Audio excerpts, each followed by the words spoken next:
They didn't invite me, but they charged it all to my card. My name is Aaron, and from wherever you're watching this, stay with me. Because tell me honestly, have you ever been used so beautifully that they made it look like kindness? The betrayal didn't explode all at once. It dripped slowly. First, I noticed the charge. $3,200, Party Poppers events. I blinked. What was that? I called the number. The woman on the line was cheerful. Yes. Rooftop baby shower? Gorgeous balloon wall, themed treats, DJ, the works. Paid in full under Aaron Caldwell's card. You've got style, girl. My heart dropped. I hadn't booked a shower. I hadn't even been invited to one. I called my mom. She answered on speaker. Laughter in the background. Aaron, now's not a good time. We're still cleaning up confetti. Mom, what's Party Poppers events? Why is it on my account? She went silent, for a breath too long. Then, oh honey, we thought you'd be uncomfortable at the shower. You've always said babies make you anxious. That was from 5 years ago, after my miscarriage. She kept going. Anyway, we didn't want drama, but we included your name on the thank you card. Isn't that enough? Enough? I stared at the ceiling. My hand trembled. That's when my phone buzzed again. Instagram. My sister-in-law, not even my sister, had posted a photo from the party. My sister was smiling next to a balloon wall that read, "Welcome, baby," holding up a tiny onesie that said, "Auntie's money." The caption? Fully funded by our favorite fool clinking glasses money bag. I froze. The rage didn't come in heat. It came in clarity. I walked to my computer, logged into my bank.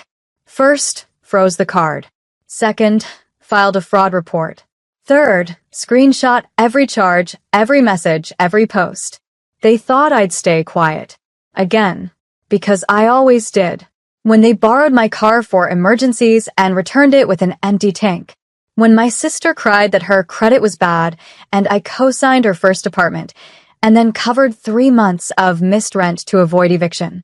When my mom called me selfish for not helping plan the baby shower for the real daughter who deserved joy. But this was a funeral. Not for the money. For the version of me who let this family walk over me. While smiling. I typed one line into the group chat. Fools done funding. Check your inboxes. That was just the beginning. The read receipts came in. One by one. Then silence. Delicious, telling silence. Because guilt has no defense when the receipts are organized. And what they didn't know was that this fool had been saving more than money. I had something else now. Power. And when I used it, they would wish the only thing they lost was my credit card. It always starts with, "You're so generous." But what they mean is, "You don't fight back." That was my role in this family. The fixer, the helper, the invisible ATM with a polite smile and no boundaries. I didn't earn that role. It was assigned. It started small.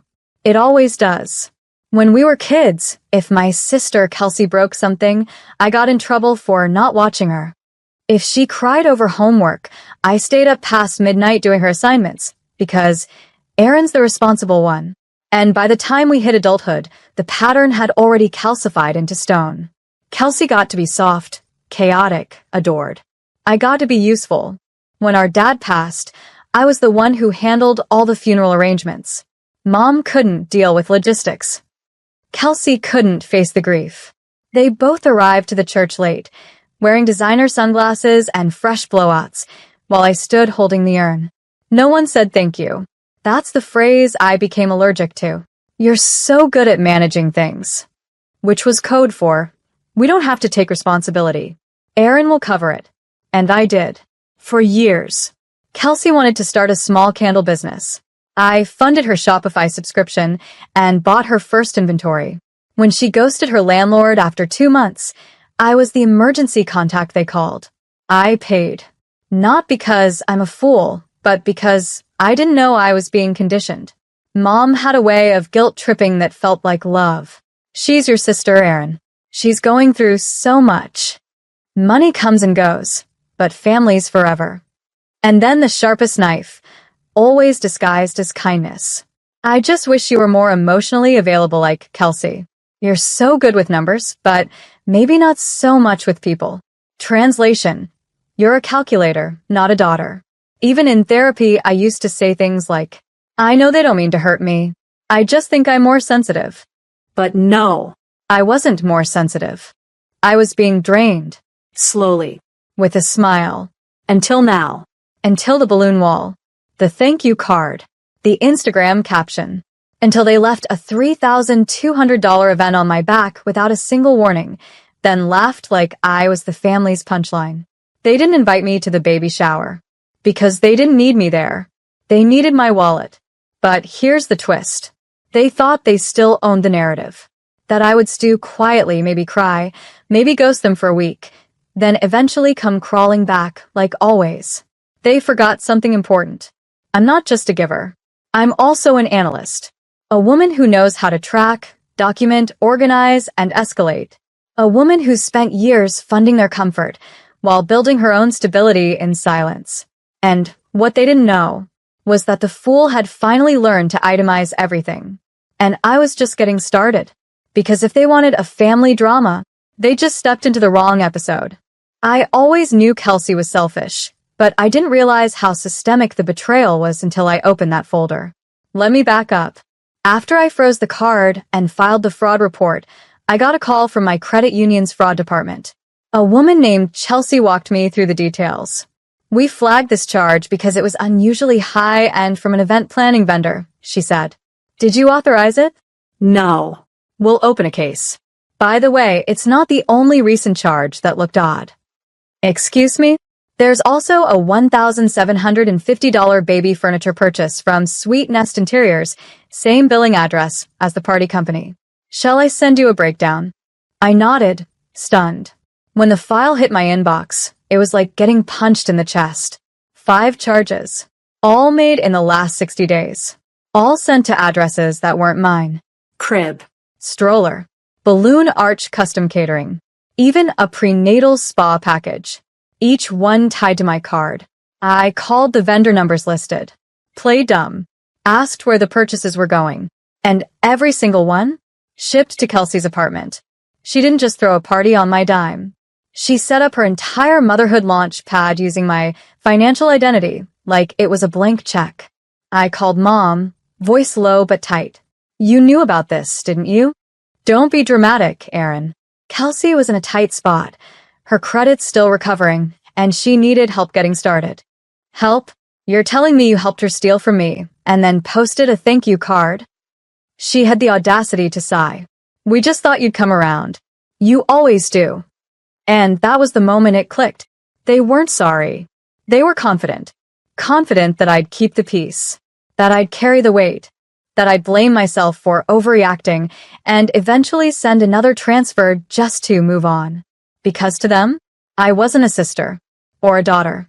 I was a line of credit with a pulse. I checked Kelsey's Instagram again. More photos. More comments. One stood out. OMG, this baby is gonna be so spoiled, faced with tears of joy. Can't believe you got Aaron to pay for everything, LOL. That wasn't just betrayal. That was conspiracy. So I messaged Chelsea from the fraud team. I said, update the case. I want to press formal charges. She paused. Even if it's your sister? Especially because it is. Because sometimes justice doesn't come from strangers. It comes from finally holding family accountable. And I knew this wasn't just about the money anymore. It was about the system they built, where Kelsey was the golden one, and I was the utility. I was done being useful. It was time to be unforgiving. And it started with an email to my company's legal department, attaching every invoice, every screenshot, every thank you card. I didn't just want to freeze her spending. I wanted to freeze their assumptions that I would stay quiet forever. Because when a fool wakes up, she doesn't beg. She burns the blueprint. You don't recover from a betrayal like this with screaming. You recover by planning. By building a wall so high they'll never see over it again. That night, I opened my family folder, a digital archive I had kept for years. Every receipt, every bank transfer, every text, every email where I'd just help out this once. It was all there, neatly labeled, All those emergencies I paid for? I had proof. I created a spreadsheet. 3 tabs. Tab 1. Unauthorized charges, $7,850. Tab 2. Past loans, $21,400. Tab 3. Emotional labor I'll never be repaid for, priceless. Then I opened a new document. Statement of revocation. I wrote in plain terms that I was rescinding all financial support to my family, effective immediately. No more co-signed leases. No more just until Friday Venmos. No more emergency pickups. No more emotional cleanup. I sent it with one sentence in the email subject line. The fool has retired. Then I printed physical copies. One for my attorney. One for my HR department to notify them of potential fraud in case it impacted my work credit. One that I dropped in the mail to Kelsey, certified and signed for. But the move I'm proudest of? The email I sent to the event planner, the furniture vendor, the spa, and the catering company. These transactions were unauthorized. They are now part of a criminal fraud investigation. Vendors panicked. Refunds began trickling in. Inventory was retrieved. One poor delivery guy showed up at Kelsey's building to repossess a luxury rocking chair. She screamed on Instagram Live. I didn't flinch. Then I filed a small claims case. Not because I needed every penny back, but because principle matters. They mocked me publicly. They used my name, my credit, my trauma as a party theme. So I made sure to upload every Instagram post and story into evidence, especially the one that said, fully funded by our favorite fool. Let the judge see what love looks like in my family. But I wasn't just focused on revenge. I was preparing for peace. I started therapy again, this time not to survive them, but to survive me. To rewire the reflex that told me I had to earn love by fixing other people's messes. I changed my phone number, filed a name removal from all joint accounts and old leases. I called my bank and requested that no one, not even a relative, could ever access my accounts without a direct PIN and photo ID. Every lock they left open in me, I changed. Every door I held open, I shut, then bolted, then bricked. The best part? I didn't tell them everything. They didn't know the lawsuit was coming. They didn't know the refunds were reversing party joy into party debt. They didn't know I'd added a clause to my will that excluded anyone who attempted financial abuse, retroactively. They thought this was just a tantrum, but it was a transition. From silence to strategy. From victim to architect. Because I wasn't just done funding their dreams. I was ready to build my own. And they were about to see just how expensive losing me would really be. It started with a text from Kelsey. WTF, Aaron. The rocking chair is gone. They came to my apartment and took it. You're sick. No greeting. No apology. No recognition of what she did. Just rage, the kind entitled people feel when consequences actually show up. I didn't reply. Because by then, the caterer had filed a refund dispute too, and the decorator had posted in a vendor group chat warning others not to accept future bookings from the Caldwell baby shower family. Her words, not mine. Mom called next, not to apologize, but to scold me. You're embarrassing us. You froze the card, now people are saying things. You know how that reflects on our family. I let her talk. I let her huff and puff and circle around her favorite narrative, that everything I did was somehow dramatic or overreacting. Then I spoke. Mom, you stole from me. You enabled Kelsey to commit fraud. And you gaslit me when I asked for the truth. You want to talk about embarrassment? Try shame. She went quiet. I hung up. That night, I got the court date for the small claims case. A few days later, I emailed everyone who had contributed to the baby shower. Not family, but Kelsey's friends, her boyfriend's coworkers, her yoga instructor. All the people who had tagged "Thank you, Aaron" 2 hearts under party photos. I simply said, hey, I thought you should know this party was thrown using my identity without consent. Charges have been reported. Vendors have been notified. I recommend you save any receipts. Kelsey posted a long sob story to her Instagram stories the next morning. Some people just want to ruin joy. Not everyone wants a baby to be celebrated. It's okay. We'll rebuild without toxic energy. She tagged no one. But everyone knew, because the same night, the event planner went live on TikTok and said, "We got scammed. Baby shower queen paid with stolen funds." We're not letting this one go quietly. It went viral. The phrase Balloongate started trending. And the comments? They eviscerated her. "Stealing from your own sister? Girl," she said, fully funded by a fool. Turns out she was the only fool. Hope that onesie fits in court.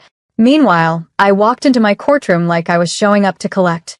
The judge reviewed every screenshot, every charge, every message. He glanced at Kelsey and asked, "Do you have proof that she consented to any of these charges?" Kelsey stammered. Then she tried to cry. "She's my sister. I thought it was okay. We've always helped each other."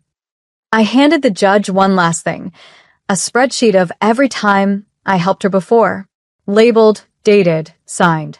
The judge nodded slowly and said, "You have 30 days to repay every dollar or face further action. This isn't helping. It's fraud." Kelsey didn't look at me once as she walked out. Mom followed her. No one said a word.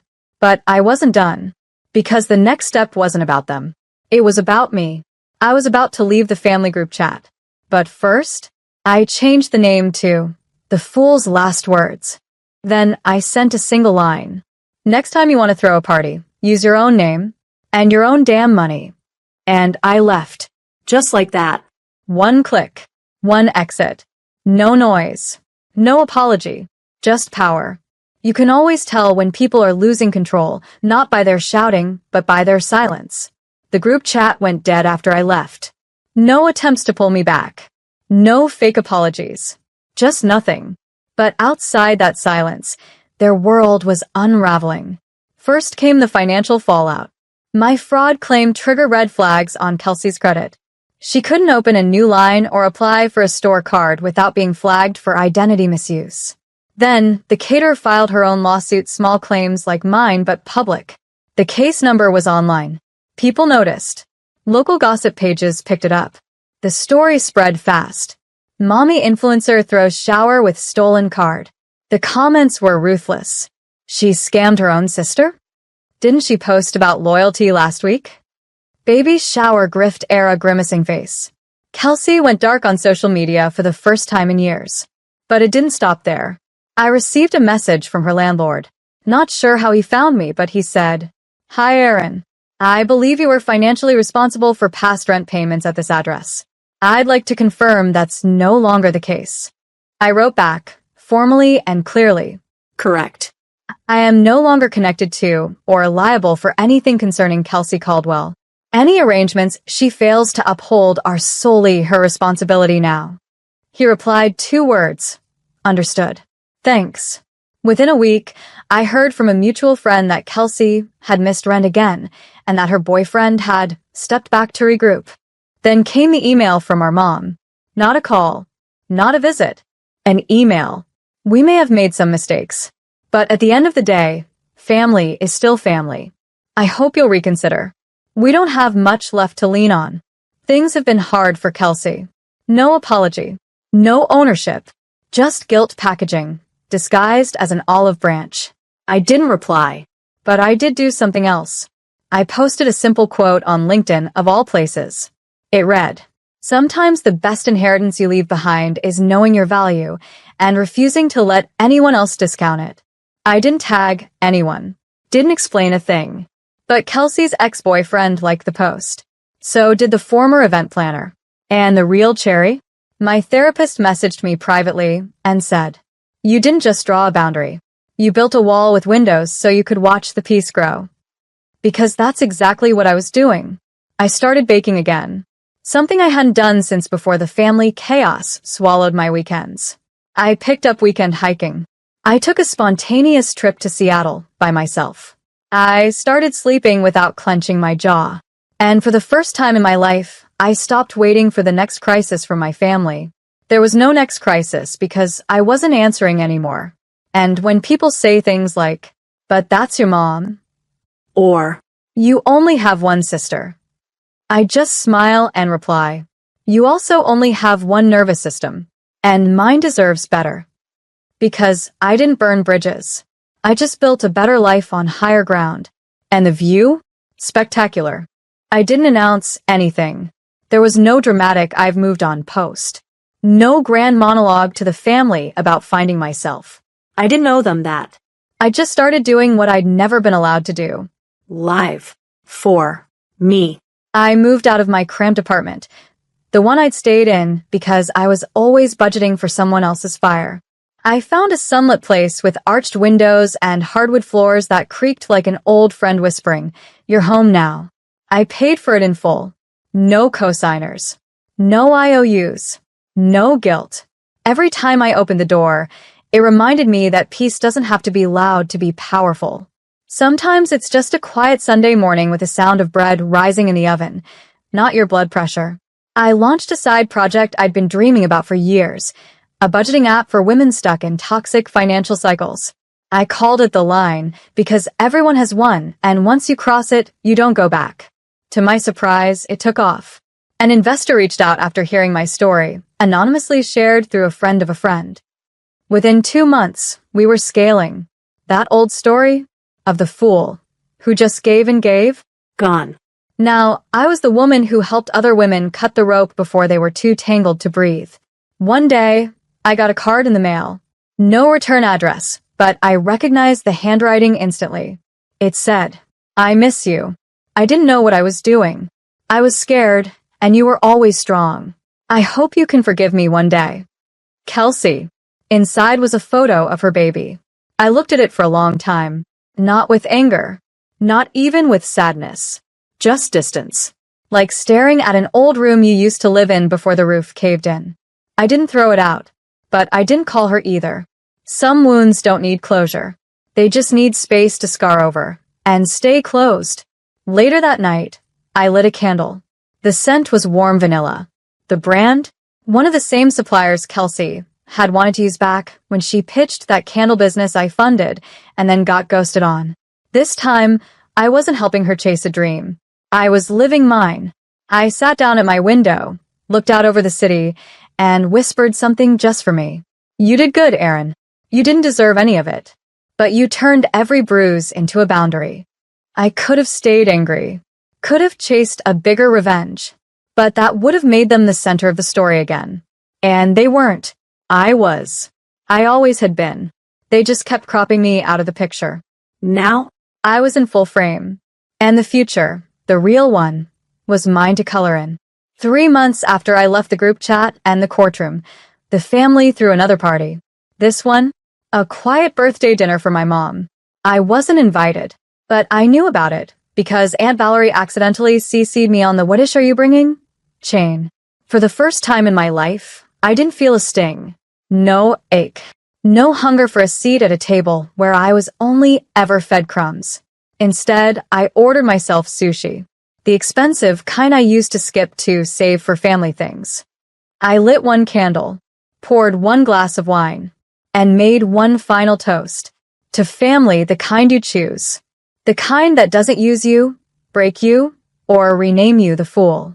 Then I smiled and blew out the candle, not for anyone else, but for the girl I used to be. The one who would have run back after that dinner. Who would have apologized just to make peace.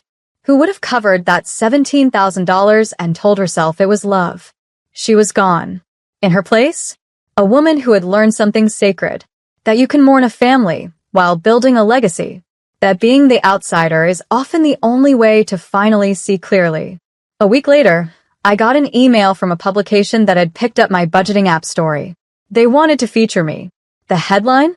From Family ATM to Financial Architect, How One Woman Reclaimed Her Power. I said yes.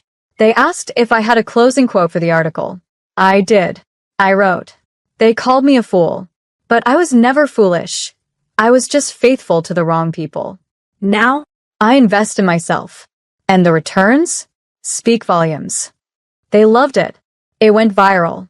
I received messages from women around the world, sisters, daughters, even mothers, thanking me for saying what they couldn't say aloud. Some left their own toxic systems after reading it. Some started their own apps. Some just stopped apologizing. But all of them reminded me, this wasn't just a personal story. It was proof that silence can be broken. That betrayal doesn't get the last word. That healing isn't loud, but it is absolute. And when you've been used up, broken down, and pushed aside, you don't need revenge that screams. You just need a life that whispers, you made it anyway. So I did. And every now and then, when I get a message from someone saying, "How did you walk away from everything?" I tell them, because it was never everything if it didn't include me. And that's the real closure. Not their apology, not their guilt, not even their loss, but my freedom, unrented, unborrowed, undeniably mine.